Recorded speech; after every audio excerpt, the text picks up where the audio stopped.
এখন বাজে রাত ৭টা ৪৬ মিনিট। এশারের আজান হয়ে গেছে। আজ ছিল শুক্রবার। মেয়ে সারাদিন বাসায় ছিল। সারাদিন ওর কিছুই খেতে ইচ্ছে করেনি, কোনো বায়নাও করেনি। সারাদিন বাসায় ছিল। এখন রাত্রিবেলা ওর ফুচকা খেতে ইচ্ছে করছে। অনেকবার বুঝিয়েছি কালকে খেও না, ও আজকেই খাবে। ও যেটা বলবে সেটাই। এরপরে চলে গেলাম ফুচকার দোকানে। ফুচকার দোকানেও গিয়ে দেখি প্রায় ফুচকা শেষ সময়। অলরেডি চটপটি শেষ হয়ে গেছে। এরপরে ফুচকা মামাকে বললাম যে, মামা ফুচকা বানিয়ে দেন ১ প্লেট। উনি নতুন করে আবার মশলাপাতি তৈরি করে নিচ্ছিল। এরপরে ফুচকার অর্ডার দেওয়ার পরে দোকানের দিকে খেয়াল করে দেখি দোকানে অলরেডি কাস্টমারে ভরা, বসার কোনো ওয়ে নেই। সেজন্য ওনাকে বললাম পার্সেল করে দেন, আমি বাসায় নিয়ে যাব। ভাবলাম বাসায় দোকানে খাওয়ার চেয়ে বাসায় গিয়ে খেলেই ভালো হবে, রাত অনেক হয়ে গেছে। তারপরে যাই হোক, উনি উনি ফুচকা নতুন করে আবার বানাচ্ছিল। ওনাদের দোকানের ফুচকার টেস্টটা অনেক দারুণ লাগে আমার কাছে। আমার ফুচকা খেতে ইচ্ছে করলে আমি এই দোকান থেকে খাই। এরপরে উনি নতুন করে সব মশলাপাতি দিয়ে আবার বানিয়ে নিচ্ছিল। এটা কি করলো উনি, আমি ১ম এ খেয়াল করিনি। ফুচকা খাওয়ার পরে যখন আমি ভিডিও এডিটিং করতে গিয়েছিলাম, ঠিক তখনই এই জিনিসটা আমার চোখে পড়ে। আগে চোখে পড়লে হয়তোবা এই ফুচকাটা আমার খাওয়া হতো না।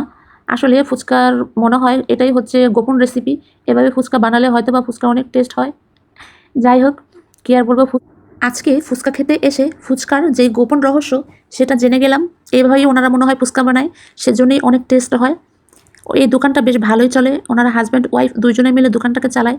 ফুচকা বানানো দেখতে দেখতে চোখে নজর চলে গেল আমার কাপড়ের দোকানে। কাপড়ের দোকান দেখলেই ইচ্ছে করে কতগুলো 3 পিস নিয়ে নেই।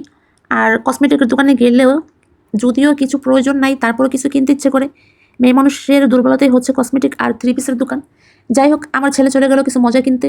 আর আমার মেয়ে পানি ফল দেখলেই তার জিভে জল চলে আসে। পানি ফল ও যেখানে দেখবে ওকে কিনে দিতেই হবে। তারপরে মেয়েকে পানি ফল কিনে দিলাম, পেয়ারা কিনলাম। তারপরে ফুচকা নিয়ে অটোতে করে ছেলে মেয়েকে নিয়ে বাসায় চলে আসলাম। বাসায় এসে সুন্দর করে পরিবেশন করলাম।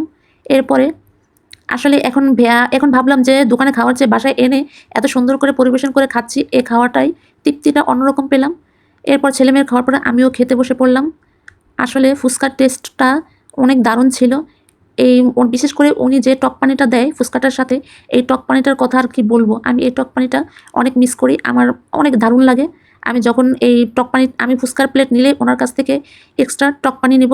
এই পানিটা আমার কাছে বেশ ভালো লাগে। ফুচকা খাওয়া শেষেও আমি ১ কাপ টক পানি নিয়ে শুধু খাই। বেশ দারুণ লাগে আমার কাছে। ফুচকা পছন্দ করে না এমন মেয়ে আমার মনে হয় পৃথিবীতে কমই আছে। ফুচকার মধ্যে টক দিয়ে মুখে দিলেই জাস্ট ওয়াও! অসাধারণ লাগে। মনটাই ভরে যায়। মনে যত রাগ থাকে সব চলে যায়।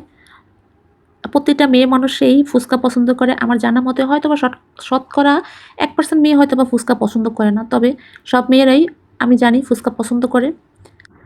ফুচকা পছন্দ করে না এমন মানুষ খুব কমই আছে। ফুচকা হচ্ছে এমন একটি খাবার, যে খাবারটার নাম শুনলেও অনেকেরই খেতে ইচ্ছে করে। যাই হোক, ফুচকা খেতে অনেক কথা বললাম আপনাদের সাথে। সবাই ভালো থাকবেন। আসসালামু আলাইকুম। কথা হবে অন্য একটি ভিডিওতে। এই পর্যন্ত সবাই ভালো থাকবেন। আল্লাহ হাফেজ।